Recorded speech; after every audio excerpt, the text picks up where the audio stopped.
Dani from Cradle Of Filth, and now we're talking about films. He directed Nosferatu, yeah. I haven't really got much to say about that, about Nosferatu, other than I think there's a scene in it where there's an armadillo. And I think it's supposed to represent some sort of, you know, Eastern European monster creature scuttling around, but it's actually like a little armadillo. It's quite funny. It's a very strong and powerful image. It's not my favourite film, to be fair, but I guess, you know, for silent cinema and the whole sort of ascent of the vampiric kind of filmmaking, it was obviously, he was the godfather. It's like a British institution, Hammer horror.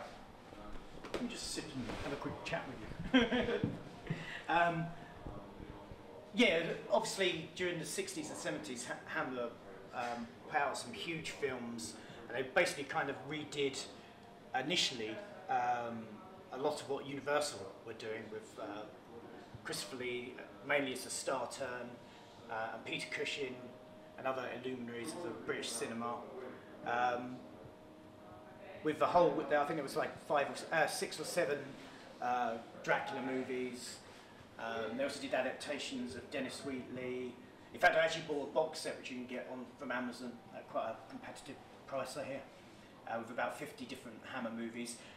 So they were huge, but I mean, they were all about lavish, Victorian-looking horrors with bucks and wenches with big breasts, and they were cool, but they eventually kind of lost out in favour of like films like The Exorcist, which were a little bit more sort of graphic. So the cinema died. The whole Hammer anthology kind of just sort of fell flat on its face for a while.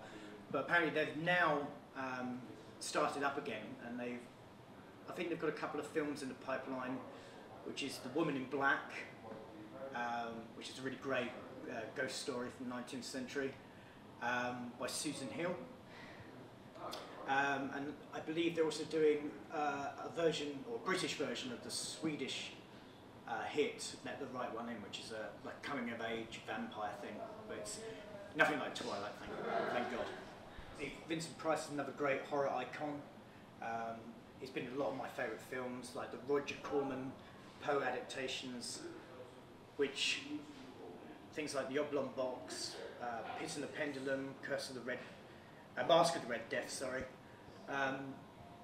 His last film was actually Edward Scissorhands, but he was in, you know, he was one of these horror luminaries who just did everything really. So he became like a godfather of it. Spanish director. He's done some great movies like Del Toro, like The Devil's Backbone. I think he started with a film called Kronos, which was like a vampiric kind of tale about this mechanized thing that's sat in like a little bug. He obviously has done Hellboy films, but I think my favourites thus far has got to be Pan's Labyrinth, which has that kind of very deep gothic look to it. I suppose a little in the vein of Tim Burton in a way, but this guy's own style.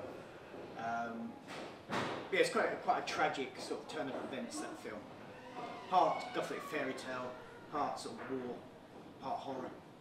But strangely enough, we're talking about Hollywood.